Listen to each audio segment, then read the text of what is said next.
মহারাজ আপনার এই বিছানাতে কতক্ষণ আমি ঘুমালাম, কতক্ষণ আরাম করলাম।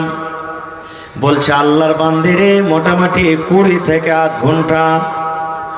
এবার ওই দাসী বলছেন মহারাজ কত চাবুক আপনি আমাকে মারলেন? বলছে মোটামুটি 5 থেকে 10 চাবুক তোমাকে মারলাম। এবার দাসী বলছেন মহারাজ আপনার এই নরম বিছানাতে শোয়ার কারণে আধ ঘন্টা কিংবা 15 মিনিট কিংবা 20 মিনিট শোয়ার কারণে যদি আমার গায়ে 5 থেকে 10 চাবুক পড়ে, বাদশাহ কোনদিন আপনি চিন্তা ভাবনা করেছেন আপনার থেকে যে বড় বাদশাহ আল্লাহ রাব্বুল আলামিন আপনাকে যদি কিয়ামতের দিন প্রশ্ন করে আর যদি আপনি হিসাব দিতে না পারেন তাহলে আপনার গায়ে কত চাবুক পড়তে পারে আপনি হিসাব করেন। একদিন আমি ঘুমালাম 15 মিনিট 20 মিনিট আধ ঘন্টা আমি ঘুমালাম। আধ ঘন্টা ঘুমার কারণে যদি আপনি আমাকে 10 চাবুক 8 চাবুক 5 চাবুক মেরে থাকেন তাহলে বাদশাহ প্রত্যেক দিন আপনি এই বিছানায় জোহর থেকে নিয়ে আসর পর্যন্ত আপনি ঘুমান, কিয়ামতের দিন আল্লাহ রাব্বুল আলামিন আপনার পিঠে কত চাবুক মারতে পারে। যেমন কথাটা বলা ওই দাসীর কথাটা কিন্তু তার দিলে গেঁথে গেল, তার দিলে অন্তরে কিন্তু বসে গেল। এবার বাদশাহ বলছে আল্লাহর বান্দি রে, চাবুকটা ফেলে দিয়ে বলছেন আল্লাহর বান্দি তুমি আমার বাড়িতে মনে হয় তুমি থাকো কিংবা চলে যাও, তোমাকে বেতন যা দেওয়ার তাই আমি দিব। তোমার মন হলে তুমি দাসী হয়ে থাকো, না হলে তুমি বাড়ি চলে যাও। তুমি বেতন মাসে মাসে যেটা পাও বাড়িতে থাকতে গেলো তোমাকে দিব। তুমি এরকম ভাবে বুঝে আমাকে আল্লাহ রাব্বুল আমিনের কাছে করে দিবে, আমার মনটা ঘুরিয়ে দিবে, আমি কোনোদিন ভাবতে পারিনি। এই মুসলমান আজকে জালসা শুনতে এসেছেন, নবীর কোন কথা আপনার দিলে গেঁথে যাবে, নবীর কোন কথা আপনার অন্তরে গেঁথে যাবে। আজকে আপনি হয়তো বেঈমান হয়ে এসেছেন, আপনি মদ খেয়ে জালসাতে এসেছেন, আজকে বেনামাজ হয়ে জালসাতে এসেছেন। আজকে যদি শরীয়তের দিনের কথা যদি আপনার মনে বসে যায় তাহলে ফজর থেকে ইনশাআল্লাহ আপনি নামাজি হয়ে যাবেন। হবেন না? হবেন না? গাজওয়ায়ে উহুদে মুসলমানের এক জামাত আল্লাহ রাসূল সাল্লাল্লাহু আলাইহি ওয়াসাল্লামের দিকে, মুসলমানের এক টিম আর বেঈমান মুশরিক এক টিম। মুশরিকের তরফ থেকে একটা বেঈমান লড়াই করতে এসেছে, যুদ্ধ করতে এসেছে, নবীজির সাথে লড়াই করবেন, মুসলমানের সাথে লড়াই করবেন। এবার ওর কি যেমন হলো যুদ্ধ শুরু করার আগে সহিহ হাদিস, খাজুর কিন্তু টোনা থেকে খাজুর খেয়েছে, যেমন আমরা টোনাতে মুড়ি খাই, ওই সাহাবী টোনা থেকে খাজুর আছে, খাজুর খেয়েছেন। খাজুর খেয়েছেন কি মনে হলো, হাঁটতে হাঁটতে হাঁটতে মুশরিকের দল থেকে হাঁটতে হাঁটতে নবীর দলে চলে গেলেন। এবার নবীকে যা বলছেন কি, আল্লাহ রাসূল গো আমি আপনার সাথে লড়াই করতে এসেছি, যুদ্ধ করতে এসেছি, আজ যদি আমি সুযোগ পাইনি এই তলোয়ার দিয়ে আপনার গর্দানকে উড়িয়ে দেব, এই গলাকে কেটে দেব, আপনার মুসলমানকে আমি জবাই করে দেব। কিন্তু নবী গো যদি আমি এখন কালেমা পড়েনি আর কালেমা পড়ার পর আমি যদি মুসলমান হয়ে যাই আর মুসলমান হওয়ার পর আমি যদি আপনার পক্ষ থেকে যদি আমি বিরোধী দলের সাথে আমি লড়াই করতে লাগি তাহলে আল্লাহ রাব্বুল আমিন আমাকে জান্নাত দেবেন কি দেবেন না? দয়ার নবী বললেন হে আল্লাহর বান্দা তুমি আমার সাথে লড়াই করতে এসেছিলে, মুসলমানের সাথে লড়াই করতে এসেছিলে, কিন্তু তুমি যদি এখন ঈমান নিয়ে চলে আসো, তুমি যদি আমাকে নবী বলে স্বীকার করে নাও, তুমি যদি আল্লাহর প্রতি ঈমান রাখো আর লড়াই করতে করতে করতে করতে যদি তুমি শহীদ হয়ে যাও আল্লাহ রাব্বুল আমিন তোমাকে জান্নাত দান করবেন। যেমনই কথাটার দিলে বসে গেল, খাজর খাচলো ওই টোনাটাকে এরকম ভাবে পাক মেরে ফেলে দিলেন। পাক মেরে ফেলে দেওয়ার পর এবার নবীর প্রতি ঈমান আনলেন, লড়াই করতে শুরু করে দিলেন, যুদ্ধ করতে শুরু করে দিলেন। যুদ্ধ করতে করতে করতে করতে করতে করতে দুনিয়া থেকে চলে গেলেন, গলা নিজের শহীদ করে দিলেন, আল্লাহ রাহে শহীদ হয়ে গেলেন। আল্লাহ রাসূল বলেছেন উম্মত এক টাইমও লোকটা নামাজ পড়িতে পাইনি, মুসলমান হওয়ার পর এক টাইম তারপরে নামাজ আসেনি, এক সময় নামাজ হয়নি। আল্লাহ রাব্বুল আমিন তাকে এমনভাবে ঈমান দিলেন, ঈমান তার এমনভাবে মজবুত হলো, আল্লাহ রাসূলের প্রতি ঈমান আনার সাথে সাথে শহীদ হয়ে গেলেন। যুদ্ধ করতে করতে আল্লাহ রাব্বুল আমিন তাকে জান্নাতে ঘোষণা করে দিলেন। আল্লাহ রাব্বুল আমিন কখন কাকে হেদায়েত দান করবেন আল্লাহ তাবারাক ওয়া তাআলা ভাই ছাড়া কেউ জানে না। খার যা হোক, আমি আপনাদের সামনে কোরআন মাজিদের একটা আয়াত তেলাওয়াত করেছি। আল্লাহ তাবারাক ওয়া তাআলা কোরআনে বলছেন ওয়ামা আতাকুমুর রাসূল রাসূল যা তোমাকে দিবে। আমাদের রাসূলের নাম কি হয় একটু বলেন তো আপনারা, জোরে বলেন, জানেন না? আল্লাহ বলছেন রাসূল যা তোমাকে দিবে, মানে মুহাম্মদ সাল্লাল্লাহু আলাইহি সাল্লাম আমাদের আখিরি নবী। মুহাম্মদ সাল্লাল্লাহু আলাইহি সাল্লাম যা তোমাকে দিবে ফাখুযুহু, সেটা তুমি নিয়ে নাও। আল্লাহ বলছেন ওয়ামা নাহাকুম আনহু ফান্তাহু, এবং রাসূল যে কাজ থেকে তোমাকে নিষেধ করবে, বাধা দিবে, ফান্তাহু, তুমি রুকে যাও। সোজা কথা, রাসূল যা দিবে নিয়ে নাও, রাসূল যে কাজ থেকে নিষেধ করবেন তুমি রুকে যাও। তাহলে আমাদের ধর্ম, আমাদের মাযহাব হলো ইসলাম। ইসলামের ভিতরে দু প্রকারের কথা, একটা হ্যাঁ, একটা না, একটা করো, একটা ধরো, একটা করিও না, একটা করো। এই দু প্রকারের কথা আছে ভাই। ভাইরে, ওয়াজ করতে আপনাদের সামনে বেশি আমি পাবো না, খুব দু তিনটা হাদিসই মতো আপনাদেরকে শোনাবো। কি সাহাবায়ে কেরাম নবীর প্রতি যখনই আয়াতটা নাজিল হলো, আল্লাহ যখন বললেন হে দুনিয়ার মানুষ, নবী তোমাকে যা দিবে, রাসূল যা দিবে সেটা নিয়ে নাও, আর রাসূল যে কাজ থেকে তোমাকে বাধা দিবে ফান্তাহু, তোমরা রুকে যাও। আজকে আমরা মুসলমান কতটুক নবীর কথা মানছি, আর সাহাবায়ে কেরাম কিভাবে নবীর কথা মেনেছিলেন, একটা উদাহরণ দিই আপনাদের সামনে। আজকে আমাদের বাড়িতে যদি কুটুম আসে, আমরা নাস্তা দিই, হ্যাঁ বলেন, হ্যাঁ না বলেন, নাস্তা দিই কি দিই না ভাই? যার যেমন জোটে নাস্তা দিই, চা দিই, এটা হলো সম্মান করার জিনিস। যদি নাস্তা চা না দেন তোকে কোন খোঁট্টা বাড়ি বাড়তে বিছায় বিয়ে করে করেছি রে, বা কুটুম তালি করতে এসেছি, একটা নাস্তা পর্যন্ত দিলে না, চাও দিলে না। তা আল্লাহ রাসূলের জামানাতে যখন মদ শরাব হারাম হয়নি, শরাব যখন হারাম হয়নি, শরাব স্পেশাল নাস্তা ছিল তাদের। কুটুম বাড়িতে এসেছে, তাকে নাস্তা দিয়েছে, কিসের? গিলাসে ঢেলা মদ দিয়ে দিলেন, শরাব দিয়ে দিলেন, শরাব পান করছে। আনাস বিন মালিক রাদিয়াল্লাহু তাআলা আনহু একটা বাচ্চা ছেলে, ও বলছে আমার কাঠ বাপ, কাঠ বাপ বুঝছেন তো? কাঠ বাপ বুঝছেন আপনারা?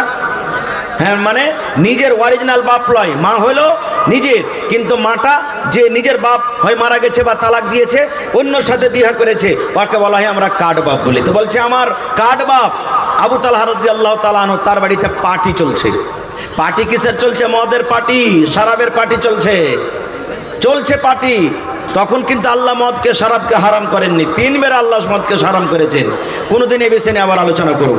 পার্টি চলছে, মদ পান করছে, আর একটা এলান করনে ওয়ালা একজন সাহাবী এলান করছেন, আর রাস্তাতে হেঁটে চলেছেন। কি এলান করছেন? ইন্নাল খামরা কাদ হুররিমাত, ইন্নাল খামরা কাদ হুররিমাত, ইন্নাল খামরা কাদ হুররিমাত। এর মানে হলো ওই সাহাবী গ্রাম দিয়ে হাঁটছেন, এলান করছেন মদিনার লোক, আজ থেকে আল্লাহ রাব্বুল আমিন মদকে হারাম করে দিলেন, শরাবকে হারাম করে দিলেন। আজ থেকে আল্লাহ মদকে হারাম করে দিলেন, আল্লাহ শরাবকে হারাম করে দিলেন, মদকে হারাম করে দিলেন। এই কথা বলছেন আর চলে যায়, এই কথা বলছেন আর চলে যায়। আবু তালহা রাদিয়াল্লাহু তাআলা আনহু ওর কাঠ বেটাকে বলছেন, আনাস কে এলানটা করছে গ্রামের ভিতরে, দেখো গা তো তুমি, কে এলানটা করছে?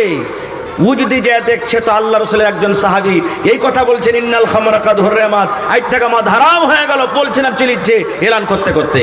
এবার যখন এসে বলেছেন যে এরকম ব্যাপার, আজকে কত ভাই এমন আছেন ওয়াজ শুনে খুব মন গলে গেল, খায়নির পকেটটাকে নিয়ে, চুনাটিকে নিয়ে দিলে পাক মেরে, মধুর পকেটটাকে নিয়ে দিলে পাক মেরে, মেলায় রকম নাশা করছে, আর খাবো না রে। কিন্তু কত ভাই এমন আছেন দুদিন একদিন থাকা পর করে ছাড়তে যা পারি না, হে তখন ফের একটু একটু একটু খেয়ে দেখি, আর খেতে খেতে খেতে খেতে ফের ধরে নিছে। এরকম হয়েছে না, হয় না? কিন্তু সাহাবীর আমল দেখেন, যেমন শুনলেন যে আজ থেকে আল্লাহ মদকে হারাম করে দিলেন, সাহাবীর অবস্থা কি?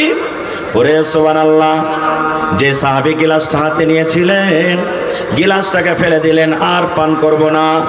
যে সাহাবীর মুখে চলে গেছে থুতু থুতু থুতু করে ফেলে দিলেন।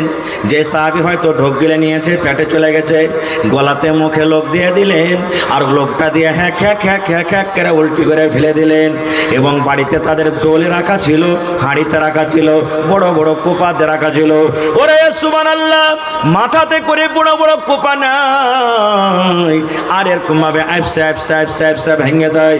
আনাস বিন মালিক বলছেন, বাড়ি থেকে তারা এরকম ভাবে বর্তন নিয়েছে, সব বর্তনকে ভেঙে ভেঙে চুরমার করে দিল। যেমন পানি আসে, বন্যা আসে, আর বন্যা আসার পর যেমন পানি বহে চলে যায়, ওই মতো সেই দিন দেখলাম কি মদিনার গলিতে রাস্তাতে মনে হয় শরাবের বন্যা শুরু হয়ে গেছে। নারে তাকবীর! ভাই আমার, দেখেন সাহাবীদের আমল কেমন, যে আল্লাহ হারাম করলেন ছেড়ে দেব, এর নাম হলো কি, রাসূল যা দেবে তুমি নিয়ে নাও। আর একটু আগে চলেন, আল্লাহ রাসূল একদিন বসে আছেন, আর আল্লাহ রাসূলের স্ত্রী মা আয়েশা রাদিয়াল্লাহু তাআলা আনহা নবীজি খুব ভালোবাসতেন, সব বিবিকে ভালোবাসতেন, মা আয়েশাকে আরো ভালোবাসতেন। বসে আছেন পাঞ্জরে, স্বামী স্ত্রীতে গল্প সল্প চলছে। সতীন বুঝেন, সতীন বুঝেন আপনারা, আশা করছি। একটা পুরুষ আর দুটা তিনটা স্ত্রী, ওকে সতীন বলা হয়। এবার মা আয়েশা রাদিয়াল্লাহু তাআলা আনহা নবীর পাঞ্জরে কিন্তু বসে আছেন, আর আল্লাহ রাসূলের আরেকটা স্ত্রী সাফিয়া রাদিয়াল্লাহু তাআলা আনহা, ও সাইজে কিন্তু একটু নাটি। মেলায় মানুষ আছে না, যে কেউ লম্বা তাকে আমরা বলবো এই তালের গাছ, শোন এখানে।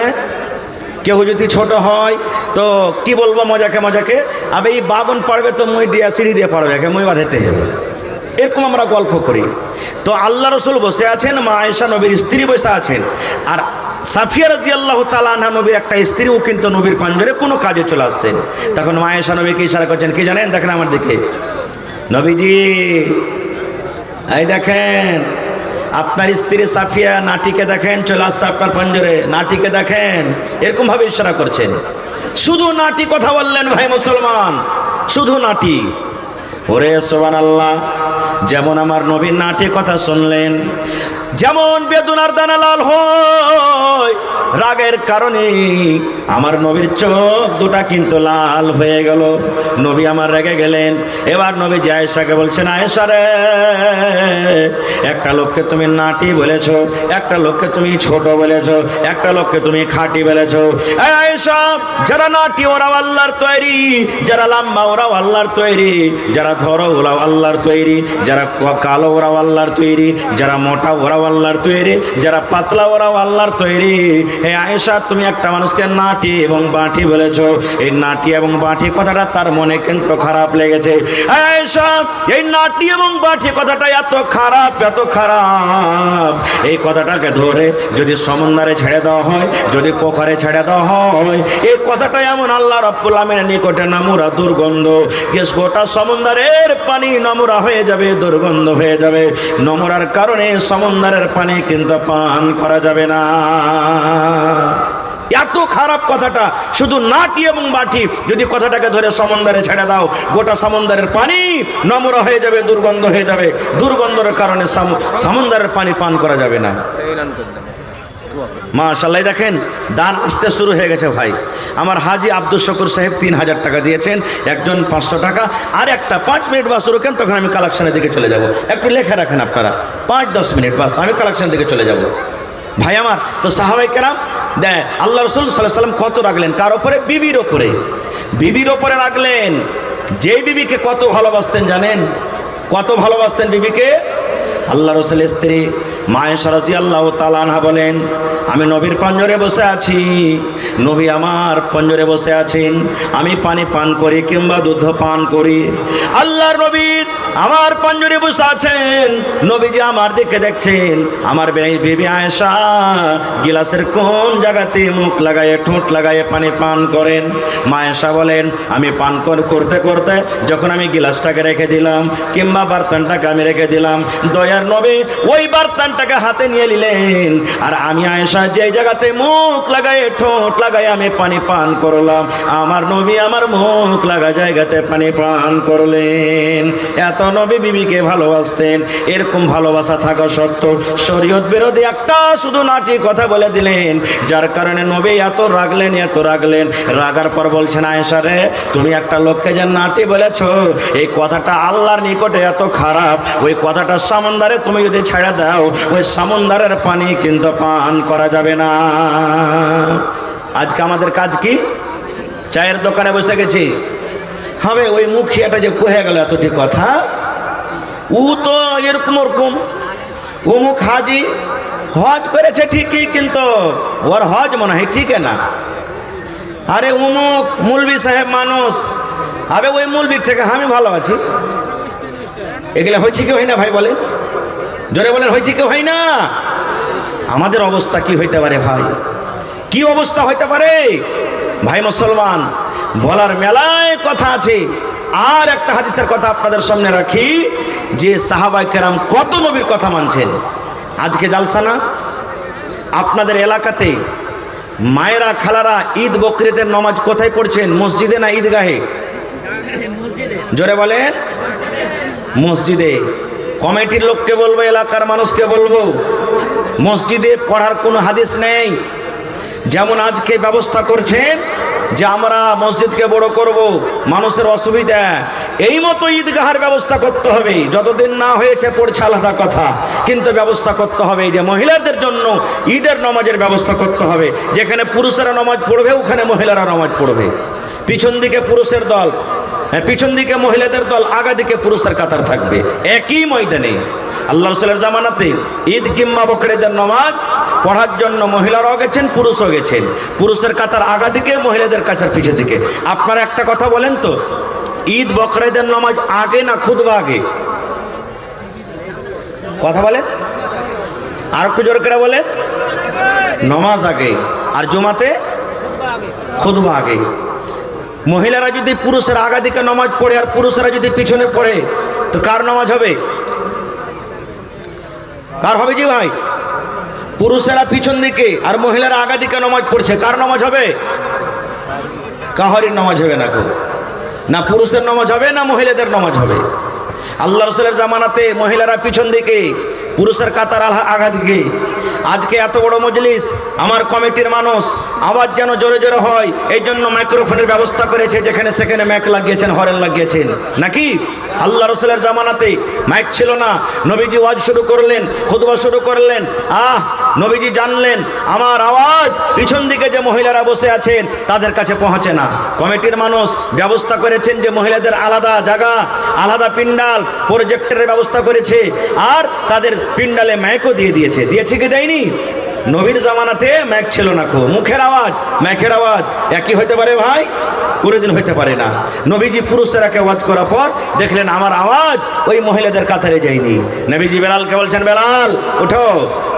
এবার কাতার চিরে চিরে চিরে নবীজি চলে গেলেন মহিলা পিন্ডালে। এই মায়েরা খালারা দেখেন মহিলারা কত নবীর কথা তাড়াতাড়ি করে মানতেন। এবার নবীজি আমার ঈদগাহের মাঠে ওয়াজ শুরু করে দিলেন। ঈদগাহের মাঠে নবীজি ওয়াজ নসিহত শুরু করে দিলেন। ইয়া মাশারান নিসাই তাসাদ্দাকনা ফাইন্নী উরিতুকুন্না আকসারা লিন্নার। ঈদের মাঠে নবীজি ওয়াজ শুরু করে দিলেন, হে মহিলার দল, এই নারীর দল, তোমরা দান করো, তোমরা সাদকা করো, তোমরা খায়রাত করো। কাকে বলছেন নবীজি? মহিলারাকে বলছেন ঈদগাহের মাঠে, মহিলারে তোমরা দান করো, মহিলা তোমরা সাদকা করো, খায়রাত করো। কেননা আমি নবী আল্লাহ রাব্বুল আমিন মেরাজ যেদিন আমাকে করালছিলেন, ওই রাত্রে আমি জাহান্নাম দেখলাম, জান্নাত ঘুরে ঘুরে দেখলাম। জান্নাত ঘুরে ঘুরে দেখার পর আল্লাহ বললেন, নবী তুমি জাহান্নামটা দেখে এসো। এবার আমি জাহান্নামের ভিতরে গেলাম, জাহান্নামে নজর করলাম, ওরে সুবহানাল্লাহ, শুধু মহিলা আর মহিলা, শুধু নারী আর নারী জাহান্নামে পড়ে হাউমা হাউমা করে চিৎকার করছে। মহিলারা জাহান্নামে পড়ে পড়ে কাঁদছে, আল্লাহ বাঁচাও, আল্লাহ বাঁচাও, মা মরে গেলাম, মা মরে গেলাম, আর সহ্য করতে পারি না আল্লাহ, যে সহ্য করতে পারি না। আল্লাহ রাসূল বললেন, মহিলারে তোমাদেরকে জাহান্নামের আগুনে দেখলাম, তোমরা যদি দান করো, সাদকা করো, খায়রাত করো, আল্লাহ রাব্বুল আমিন হয়তো তোমাদেরকে জাহান্নামের আগুন থেকে বাঁচিয়ে নেবেন। এ আমার ভাইরা, মায়েরা, খালারা, নবী যখন ওয়াজ করলেন, মহিলারে তোমাদেরকে জাহান্নামের আগুনে দেখলাম, ফাকুল্লাহু বিমা ইয়া রাসূলুল্লাহি, মহিলাদের মধ্যে আল্লাহ রাসূলকে প্রশ্ন করে দিলেন, নবী গো আপনি বললেন মহিলারা তোমরা দান করো, তোমাদেরকে জাহান্নামের আগুনে দেখলাম, নবী গো মহিলারা কোন এমন পাপ করে গো নবীজি? কোন পাপের কারণে আল্লাহ বেশিরভাগ মহিলাদেরকে জাহান্নামের আগুনে দিবেন? কোন গুনার কারণে মহিলাদেরকে জাহান্নামের আগুনে দেখেছেন? দয়ার নবী একটু বলেন তো, মহিলারা কোন এমন পাপ করে, মহিলারা কোন এমন গুনাহ করে, মহিলাদের দ্বারাতে কোন এমন ভুল হয়ে যায় যে ভুলটার কারণে আপনি জাহান্নামের আগুনে বেশি করে জ্বলতে দেখেছেন? এ আমার মায়েরা, খালারা শুনে আল্লাহ রাসূল বলেছেন, মহিলারা মাত্র তোমাদের দ্বারাতে দুটা করে গুনাহ হয়ে যায়। কয়টা গুনাহ? নবী বলেছেন দুটা করে গুনাহ। এই দুটা করে গুনাহ তোমরা বেশি বেশি করে করো, তোমাদের দ্বারাতে দুটা করে গুনাহ বেশি হয়ে যায়, তার কারণে আমি তোমাদেরকে জাহান্নামের আগুনে দেখেছি। আল্লাহ রাসূল বলেছেন, এক নম্বর গুনাহ হলো তুকসিরুন আল্লাহ আনা, যে মহিলারা বেশি বেশি করে লান তান করে। আর দুই নম্বর গুনাহ হলো তাকফুরুন আলাশির, তারা নিজের স্বামীর মালের নাশকরি করে। নারে তাকবীর। এক নম্বর গুনাহ মহিলারা কি করে? নিজের স্বামীর নাশুকরি করে। স্বামীর নাশুকরি কাকে বলেন জানেন? আর 2 নম্বর গুনাহ লান্তান। লান্তান কাকে বলে? আমার ভাইয়েরাও কিন্তু লান্তান করে, মেলায় করে না? 3 দিন 4 দিন 5 দিন যদি ম্যাগ লেগে থেকে যায় খালি, আর যদি গরু ছাগল বাড়িতে থাকে তো কি বলবেন? নাউজুবিল্লাহ সুম্মা নাউজুবিল্লাহ। নিজের কানে শোনা কথা বলছে, কইছে হবে আল্লাহর কি পেট খারাপ হয়ে গেছে নাকি? হা হা হা। মা খালারা যদি ধান গহাম খালি যদি শুকাইয়ে দেয় আর ম্যাগ পানিতে ভিজে যায় তো কবে লিপাটি লাগা ম্যাগ, 1 দিন হইল না, আজ যেটি ধান কোটা শুকাইতে দিয়েছে তো ম্যাগ এসে ভিজে গেল। এই আমার ভাইয়েরা মায়েরা খালারা শোনেন, এটা হাদিসে কুদসি। আল্লাহ রাব্বুল আলামিন বলেন, দুনিয়ার মানুষে লা তাসাব্বু তাহার, খবরদার তোমরা জামানাকে গালি দিও না। আল্লাহ বলেন আনা তাহারুন, আমি জামানা। আল্লাহ বলছেন দুনিয়ার মানুষ আমার বিনা ওয়াটার একটা গাছের পাতা পর্যন্ত হিলে না। তাই তোমরা যদি মেঘকে গালি দাও আমি আল্লাহকে গালি দেওয়া হলো, রোদকে গালি দাও আমি আল্লাহকে গালি দেওয়া হলো, তোমরা যদি বাতাসকে গালি দাও আমি আল্লাহকে গালি দেওয়া হলো। আল্লাহ বলেন বান্দা বান্দিরি খবরদার খবরদার তোমরা জামানাকে গালি দিও না। 1 নম্বর গুনাহ মা খালারা করে লান্তান। 2 নম্বর নবী বলেছেন নিজের স্বামীর মালের নাশুকরি করে। স্বামীর মালের নাশুকরি কেমন হয়? সহি হাদিস, কোনো গল্প কিসসা কাহিনী নয়। রাসূল বলেছেন কেমন করে নাশুকরি করে। ধরেন এই ঈদের সময় চলে এলো, বা কুটুম বাড়িতে যাবে, বা ভাইয়ের বিহা লাগবে, দেওয়ারের বিহা লাগবে, আর যদি আমার মায়েরা খালারা বলেন ওর নিজের স্বামীকে, হদলার বাপ কি হয়েছে রে? কইছে যে হারকে যে ভোল্টুর বিহা লাগছে তো এখানটা কাপড় গলা দিবে না জি? কইছে দিব রে দিব। বাজার গেছে এই কাম ও কাম করতে করতে ভাই টাকা শেষ হয়ে গেছে, আর কিন্তু কাপড় কিনতে পাইনি। বাড়িতে এসে ঝোলা টোলা হাঁচড়া হুচড়ে দেখছে তো সব আছে কিন্তু আর কাপড়ই নেই। বলছে হাজি হদলার বাপ তোমাকে যে আমি কিছু কহে শুনু। বলছে কি রে? কই এখানটা যে তোমাকে শাড়ি আনতে বলে শুনু। বলছে আরে শাড়ি তো আনতে বলেছিলে কিন্তু টাকা শেষ হয়ে গেছে, লাও হয়নি। তখন কি বলবেন মা খালারা? শিয়াল মুখা কাহেকার, মুখ পোড়ার বাড়িতে এসে জীবনে কোনোদিন সুখ শান্তি পেন না। হ্যাঁ, এই কাঞ্জুস কিরপিনের বাড়িতে এসে আমি কোনোদিন সুখ শান্তি পেন না। আল্লাহ রাসূল বলেছেন মহিলা তোমার স্বামী রোদে বাতাসে তোমার জন্য কত কষ্ট করেছে, আর কত রকম তোমাকে খাবার দিয়েছে। একদিন না পাওয়ার কারণে, একটা সামান না পাওয়ার কারণে তুমি সমস্ত নিয়ামতগুলিকে ভুলে গেলে। রাসূল বলেছেন এটা হলো নাশুকরি। এই নাশুকরি করার কারণে তোমাদেরকে জাহান্নামের আগুনে দেখেছি। রাসূল বলছেন দান করো। আপনারা জালসা শুনতে এসেছেন, পকেটে টাকা এনেছেন, আল্লাহ যাকে যেরকম তৌফিক দিয়েছেন এনেছেন না আনেননি? কিন্তু মানুষ নামাজ পড়তে যা কয়টা টাকা নিয়ে যায়। রাসূল ঈদগাহের মাঠে বলছেন দান করো। হযরত বেলাল বলছেন আমি তলিয়া বিছিয়ে দিলাম, আমি রুমাল বিছিয়ে দিলাম, গামছা বিছিয়ে দিলাম। ওরে সুবহানাল্লাহ, নবীর কথা শুনে মহিলারা দান করতে শুরু করে দিলেন। দান করতে শুরু করলেন। কি দান? হযরত বেলাল বলছেন যার কাছে টাকা ছিল টাকা দিয়ে দিলেন, যার কাছে টাকা নাই আংটি আছে আংটি দিয়ে দিলেন, কেউ কানের খুলে দিয়ে দিলেন, কেউ গলের খুলে দিয়ে দিলেন, কেউ হাতের বালা খুলে দিয়ে দিলেন, কেউ গলার হার দিয়ে দিলেন, কেউ পার পায়াল দিয়ে দিলেন। যার কাছে যা গয়নাগাটি ছিল খুলে খুলে খুলে আল্লাহর নবীর সামনে দান করে দিলেন। নারে তাকবীর। আজকে দেখবো আমার কোন মা খালা এমন আছেন 10 জন 15 জন মা খালা গলার হার আংটি পান পায়াল খুলে খুলে আল্লাহর ঘরের জন্য দান করবেন। দেখছি আর একটা হাদিস আপনাদের সামনে বলি, সাহাবায়ে কেরাম কেমন করে নবীর কথা মানতেন। আজকে জালসা হয়েছে মসজিদের না মাদ্রাসা? জোরে বলেন ভাই, মসজিদের না মাদ্রাসা? মসজিদ কার ঘর? আরো জোরে বলেন কার ঘর? আল্লাহর ঘর। আল্লাহ রাসূল একদিন বললেন যে কিছু টাকার দরকার আছে, তোমরা দান করো। আজকে যেমন কমিটির লোক জালসা করেছেন, আপনাদের কাছে কিছু সাহায্য নেবেন, দিনের কথা আপনাদেরকে কিছু শোনানো হবে। রাসূল বলছেন দান করো। হযরত ওমর ফারুক রাদিয়াল্লাহু তাআলা আনহু মজলিসে মওজুদ। বলছেন আবু বকরকে দান করে জীবনে জিততে পারিনি, আজকে আবু বকরকে দান করে জিতবো। পাল্লা পাল্লি শুরু করে দিলেন। আজকে যেমন আমরা করি না, আহে মুখিয়া তুই দিলি 10,000, সারপঞ্চ দিবে 5,000। মানুষ বলে আরে তুই দিস 15,000 তো আমি দিব 20,000। মেলায় জালসাতে এরকম পাল্লা পাল্লি হয়।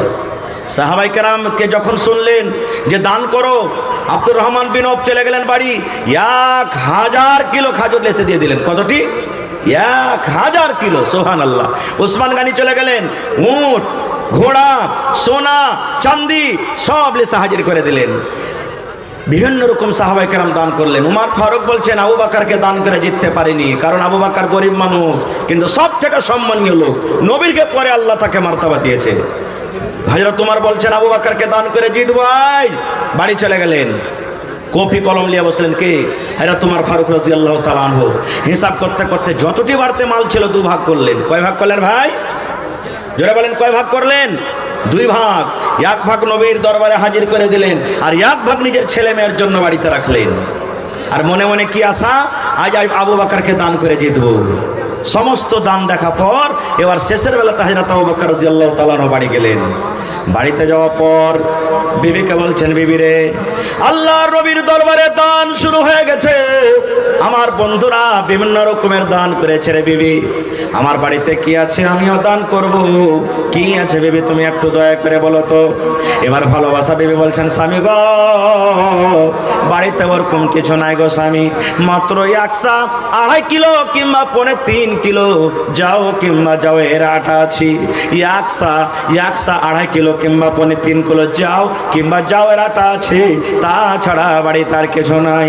এবার হযরত আবু বকর বিবিকে বলছেন, বিবি রে, আমি না খেয়ে থাকবো, তুমিও না খেয়ে থাকো, ছেলে মেয়েরা না খেয়ে থাকবে। এই আমার বিবি, সুন্দর করে তুমি ওই যাও কিংবা যাওয়ের আটাকে কুটলি করে তুমি আমাকে দিয়ে দাও। এবার আবু বকর মনে মনে বলছেন, আল্লাহ, আমার সাথীরা তো বড় বড় পুঁটলিতে দান করেছে, কে উট দান করেছে, কে ঘোড়া দান করেছে, কে কি দান করেছি, আর আমি এত বড় সাহাবী সামান্য 2.5 কিলো যাও কিংবা যাওয়ের আটা কেমন করে নিয়ে যাব। হযরত আবু বকর রাদিয়াল্লাহু তাআলা আনহু বুকের সাথে এরকম ভাবে দানটাকে বেঁধে নিলেন, আর ওপর থেকে একটা চাদরকে গায়ে দিয়ে নিলেন। এবার হাঁটতে হাঁটতে হাঁটতে হাঁটতে, কাউকে জানাবো না, বলবো না, না জানিয়া কিন্তু ঢেরিতে ঢেলে দিলেন। বাস 1 মিনিট আর বলবো আপনাদের সামনে, ঢেলে দিলেন, কেউ যাতে জানতে না পারে। 1 মিনিট আর 1 মিনিট ঢেলে দিলেন ঢেরিতে। হযরত উমর ফারুক বসে আছেন মজলিসে, আজ আবু বকরকে দান করে জিতবো। মালের আধাই দান করেছেন, আজ হযরত আবু বকর কি দিলেন? যা ছিল 100 মতন 2.5 কিলো যাও কিংবা যাওয়ের আটা মজলিসে দিয়ে দিলেন। এবার নবীজি আমার বলছেন, ওসমান তুমি কি দিয়েছো? বলছেন, আবি গো, আমার বাড়িতে উট ছিল, উট দিয়েছি, সোনা দিয়েছি, চাঁদি দিয়েছি। আব্দুর রহমান তুমি কি দিয়েছো? খাজুর দিয়েছি। নবী বলছেন, উমর তুমি কি দিয়েছো? মালের আধা দিয়ে দিয়েছি। এবার নবী আবু বকরকে বলছেন, আবু বকর তুমি কি দিয়েছো? হযরত আবু বকর বলছেন, ইয়া রাসূলুল্লাহ, আমি কি দিয়েছি, কি বাড়িতে রেখেছি নবী গো, এটা আপনি জিজ্ঞাসা করেন। এবার নবী বলছেন, আবু বকর তুমি কি দিয়েছো আর কি বাড়িতে রেখেছো? হযরত আবু বকর বলছেন, ইয়া রাসূলুল্লাহ, আল্লাহ নবী গো, আমি আবু বকর আপনার বন্ধু, আপনার শ্বশুর, আপনার দোস্ত, আল্লাহ এবং আল্লাহ রাসূলকে বাড়িতে রেখে আমার বাড়িতে যা ছিল আপনার সামনে আমি হাজির করে দিয়েছি। নবী গো, আমার বাড়িতে শুধু আল্লাহ এবং আল্লাহ রাসূল আছেন, এই বাড়িতে ছাড়া আমার বাড়িতে কিছু নাই, আমি সব আল্লাহর রাহে আমি হাজির করে দিয়েছি। এই কথাটা যেমনই বললেন, হযরত উমর ফারুক রাদিয়াল্লাহু তাআলা বলছেন, হে রব্বুল আমিন, বুক ভরা আশা ছিল আজকে আবু বকরকে দান করে জিতবো, কিন্তু আমি আজকে আবু বকরকে দান করে আমি জিততে পারলাম না। আমি অর্ধেক অর্ধেক দান করেছি, অর্ধেক বাড়িতে রেখেছি, অর্ধেক অর্ধেক নেকি পেয়েছি, আর আবু বকর পূর্ণ দান করে দিয়েছি, পূর্ণ নেকি পেয়ে গেল। আজকে আমি আবু বকরকে দান করে জিততে পারলাম না। নারে তাকবীর! হয়নি, হবে না, হতে পারে না, আমার নবীর সাথে কারো তুলনা। হয়নি, হবে না, হতে পারে না, আমার নবীর সাথে কারো তুলনা। হায়রে তুলনা তো দূরের কথা, ছায়াও মিলে না। হয়নি, হবে না, হতে পারে না, আমার নবীর সাথে কারো তুলনা। ভাই আমার, ইচ্ছে ছিল কিছু বলবো, কিন্তু আমার মাথাতে 2টা কাজ দিয়েছেন কমিটির লোক, কিছু একটু অল্প শোনাবো, আর দ্বিতীয় কাজ আপনার কাছ থেকে আমি কিছু নিব।